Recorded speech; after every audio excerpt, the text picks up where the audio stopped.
శివోహం మహాశివాలయం. మహాలింగమే అక్కడ ప్రవేశ ద్వారం. లోపలికి వెళితే అంతా శివమయమే. బద్రీనాథ్, హరిద్వార్, రిషికేశ్, కేదార్నాథ్, అమర్నాథ్ ఇలా దేశంలోని ప్రముఖ ఆలయాల నమూనాల దగ్గర నుంచి 12 జ్యోతిర్లింగాల వరకు శివుడి ప్రసిద్ధ లింగ రూపాలన్నిటినీ ఇక్కడ చూడవచ్చు. అంతేకాదు, ఆగురున 65 అడుగుల ఎత్తైన శివుని విగ్రహం భక్తుల్ని మరింతగా ఆకట్టుకుంటుంది.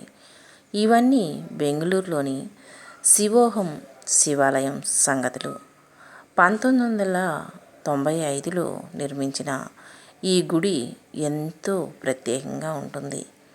అద్భుతమైన విగ్రహాలు, అందమైన పరిసరాలతో ఆధ్యాత్మిక శోభతో కనువిందు చేస్తుంది.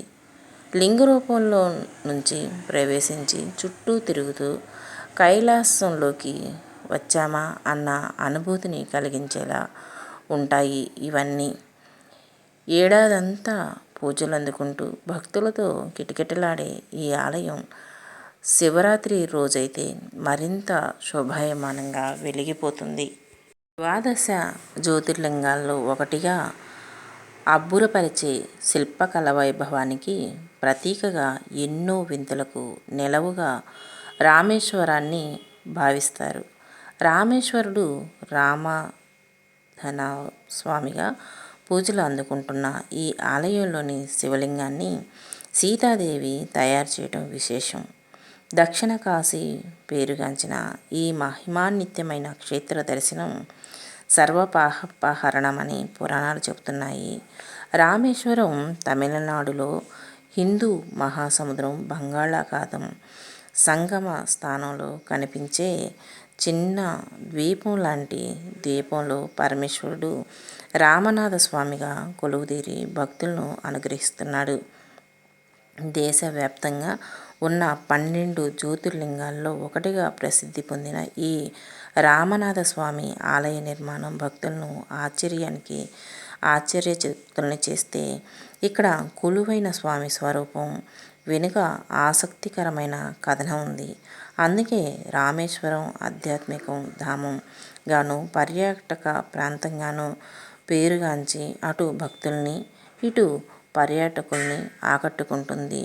ఈ ఆలయంలోకి ప్రవేశించి ఇక్కడి తీర్థాలను చిట్టేస్తూ ఆ తర్వాత శిల్పకళ సంపదల్ని వీక్షిస్తూ స్వామిని దర్శించుకోవడానికి కనీసం 4 గంటలు పడుతుందంటేనే అర్థం చేసుకోవచ్చు ఆలయం ఎంత గొప్పగా ఉంటుందో.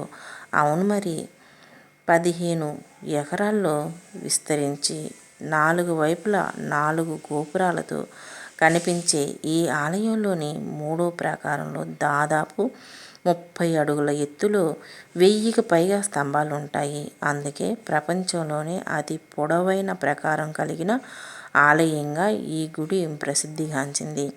ప్రారంభంలో కేవలం గడ్డి పాక రూపంలో ఉన్న ఈ ఆలయాన్ని ఇంత అద్భుతంగా నిర్మించడం వెనుక ఎందరో రాజుల కృషి ఉంది. ఇంతటి విశిష్టత కలిగిన ఆలయంలో స్వామి ఎలా కొలువు తీరాడంటే, సీతమ్మ త్రేతాయుగంలో సీతాదేవిని అపహరించిన రావణాసురుడిని సంహరించేందుకు శ్రీరామచంద్రుడు వానర సైన్యంతో కలిసి రామేశ్వరం నుంచే రామసేతును నిర్మించి లంకకు చేరుకున్నాడు. రావణ సంహారం అనంతరం రాముడు, సీతాదేవి, లక్ష్మణుడు, హనుమంతుడు సుగ్రీవుడితో కలిసి అయోధ్యకు ప్రయాణమయ్యారు. ఇక్కడ సేద తీరటానికి ఆ సమయంలో మహాజ్ఞాని శివభక్తుడు అయిన రావణ బ్రహ్మను సంహరించినందుకు బాధపడుతూ తనకు బ్రహ్మహత్య మహాపాతకం చుట్టుకోకుండా పరిష్కారం చూపమని మహర్షులను అడిగాడట. అంతా కలిసి శివలింగాన్ని ప్రతిష్ఠించి పూజించమని సలహా ఇవ్వటంతో కైలాసానికి వెళ్ళి శివలింగాన్ని తీసుకురమ్మంటూ రాముడు హనుమంతుడిని ఆదేశించాడట. అయితే ఆ ముహూర్త సమయంలో దగ్గర పడుతున్న హనుమంతుడు రాకపోయేసరికి సీతాదేవి సముద్రం ఒడ్డున ఇసుకతో శివలింగాన్ని తయారు చేయటంతో రాముడు ఆ శివలింగానికే పూజలు చేయించాడట. ఆ తర్వాత శివలింగంతో వచ్చిన హనుమంతుడు విషయం తెలిసేయటంతో రాముడు రెండింటినీ ప్రతిష్ఠించి మొదట హనుమంతుడు తెచ్చిన శివలింగాన్ని దర్శించుకోవాలనే నియమాన్ని పెట్టాడట. అందుకే ఇప్పటికీ హనుమంతుడు తెచ్చిన శివలింగానికి పూజలు నైవేద్యాలు జరిపాకే రామలింగానికి పూజలు చేస్తారు. అర్చకులు ఇలా 2 శివలింగాలు కలిగిన అరుదైన ఆలయంగాను ఈ గుడి గుర్తింపు సాధించింది. అలా రాముడు ప్రతిష్ఠించిన రామనాథస్వామి జ్యోతిర్లింగంగా గంగా పూజలు అందుకుంటున్నాడు. అగ్ని తీర్థంలో స్నానం ఆచరించాకనే రామేశ్వరంలో మొత్తం 60 అడుగుల బావులు 60 అడుగుల బావులు ఉంటే వాటిల్లో ఆలయంలో ఉన్న 22 అతి ప్రధానమైనవిగా చెబుతారు. రావణ సంహారం అనంతరం రాముడు అమ్ముల పొదిలో మిగిలిన 22 బాణాలతోనే ఇక్కడ 22 బావుల్ని సృష్టించాడని అంటారు. ఇక్కడకు వచ్చే భక్తుల మొదట సముద్రపు ఒడ్డునున్న అగ్ని తీర్థంలో స్నానమాచరించాకే ఆలయంలోకి వెళ్తారు. అలాగే ఆలయ లోపల ఉన్న ఇతర తీర్థాలన్నిట్లో కాకపోయినా 1-2 స్నానం ఆచరించవచ్చు. ఈ తీర్థాలన్నీ సముద్రపు ఒడ్డున ఉన్నా కూడా ఒక్క బావి నీటిని రుచి ఒక్కొక్కలా ఉండటమే కాదు, కొన్ని బావుల్లో నీరు తియ్యగాను ఉండటం విశేషం. ప్రతి తీర్థానికి ఆయుర్వేద సుగుణాలు ఉంటాయని చెబుతారు. ఈ తీర్థాలకు సావిత్రి, గాయత్రి, సరస్వతి, నల, నీల, సూర్య, చంద్ర, గంగ తదితర పేర్లు ఉన్నాయి.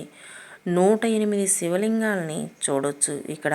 ఈ తీర్థాల్లో స్నానమాచరించిన భక్తులు మొదట హనుమంతుడు తెచ్చిన శివలింగాన్ని దర్శించుకున్నాకనే జ్యోతిర్లింగాల్ని పూజిస్తారు. శివలింగాలు దర్శనమయ్యాక పర్వతవర్ధినిగా పూజలు అందుకుంటున్న పార్వతీదేవి మందిరానికి వెళ్తారు.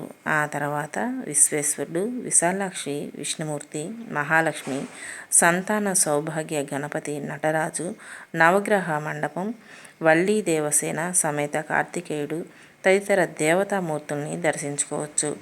ఆలయ ప్రకారాల్లో నడిచే భక్తులు మహర్షులు ప్రతిష్ఠించిన 108 శివలింగాలను చూసి మంత్రముగ్ధులవుతారు. రామలింగ ప్రతిష్టను తెలియజేసే మందిరము ఇక్కడ ఉంది. మండపంలోని నంది విగ్రహం దాదాపు 17 అడుగుల ఎత్తు ఉంటుంది. హనుమంతుడి విగ్రహం శ్రీలంక వైపు చూస్తున్నట్లుగా కనిపిస్తుంది. ఇక్కడున్న లక్ష్మణ తీర్థంలో పితృతర్పణ కార్యక్రమాలను నిర్వహించవచ్చు. ఆలయ ప్రాంగణంలో ఏడాది మొత్తం జరిపే పూజలు ఒక ఎత్తైతే ప్రత్యేక పర్వదినాల్లో నిర్వహించే ఉత్సవాలకు మరొక ఎత్తు. ముఖ్యంగా మహాశివరాత్రి సందర్భంగా 10 రోజుల పాటు ప్రత్యేక పూజలు నిర్వహిస్తారు. దేవతామూర్తుల్ని పురవీధుల్లో ఊరేగించటం, అభిషేకాలు, దీపాల అలంకరణలు చూసేందుకు 2 కళ్ళు సరిపోవు. అలాగే జూలై, ఆగస్టు నెలల్లో తిరుకల్యాణం పేరుతో 17 రోజుల పాటు ప్రత్యేక ఉత్సవాలు జరుగుతాయి. ఆ సమయంలో జరిగే రామనాథస్వామి పర్వతవర్ధిని కళ్యాణాన్ని, ఇతర సాంస్కృతిక కార్యక్రమాలను చూసి తరించవచ్చు. దేవీ నవరాత్రుల నటరాజ నిజరూప దర్శనం, రామలింగ ప్రతిష్టను పురస్కరించుకొని ప్రత్యేక ఉత్సవం, ఆరుద్ర దర్శనం పేరుతో విశేషమైన కార్యక్రమాలు, శ్రీరామనవమి ఇలా ఏడాది మొత్తం ఎన్నో వేడుకలు జరుగుతాయి అక్కడ. రామేశ్వరునికి ఇచ్చే భక్తులు కేవలం స్వామి దర్శనంతోనే వెనుతిరిగి వచ్చేయరు. ఇక్కడున్న ధనుష్కోటి, పొంబాన్ వంతెన, తేలే ఇటుకలు, గంధమాధవ పర్వతాన్ని సందర్శిస్తారు.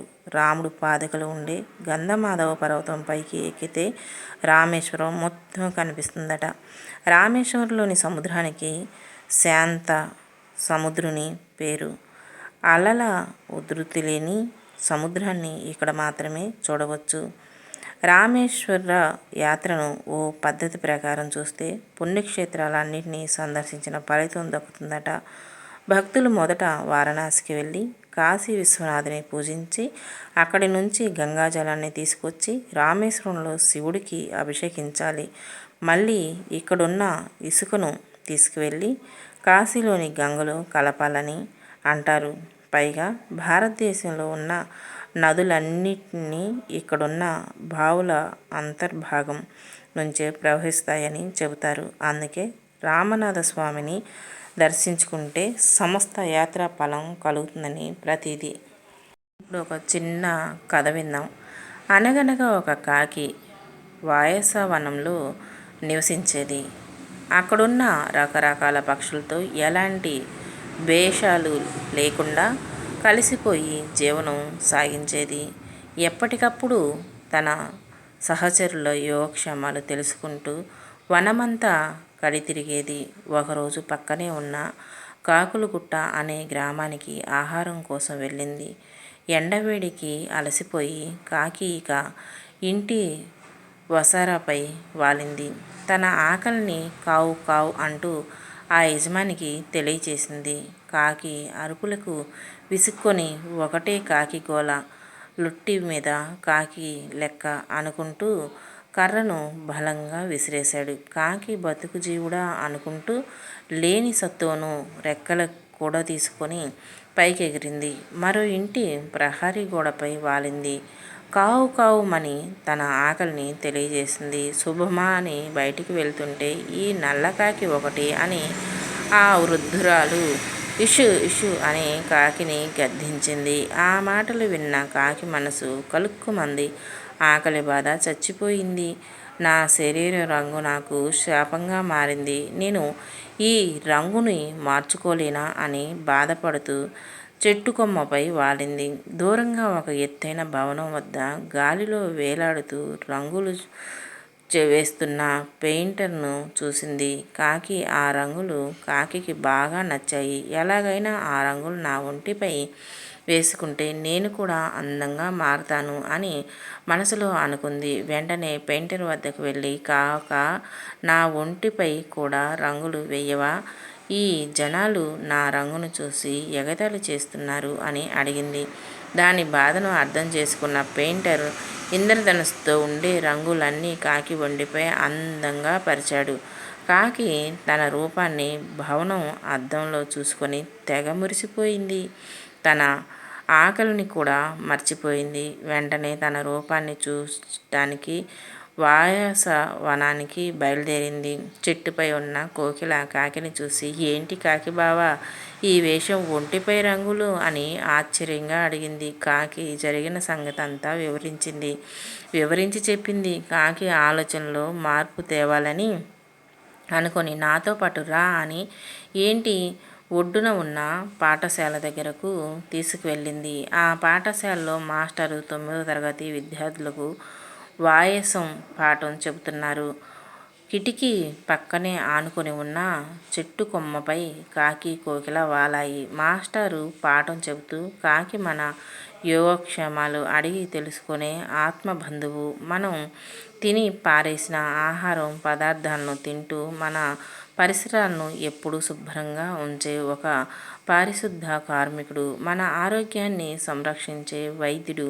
ప్రపంచంలో ఉన్న ఏ ప్రాణికైనా అవి చేసే పనులను బట్టి వాటికి గౌరవం లభిస్తుంది, వాటి రూప రంగుల వల్ల కాదు అని విద్యార్థులకు వివరించాడు. ఆ మాటలు విని కాకి కోకిల వైపు చూసింది.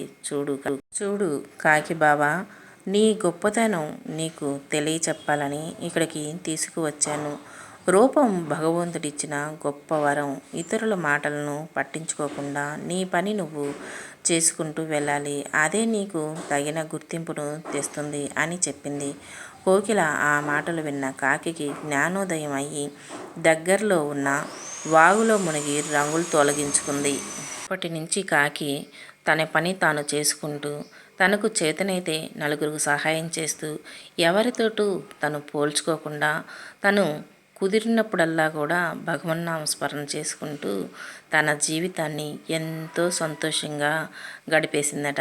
అలాగని మనిషి కూడా తన కర్తవ్యాన్ని ఎప్పుడూ మర్చిపోకూడదు.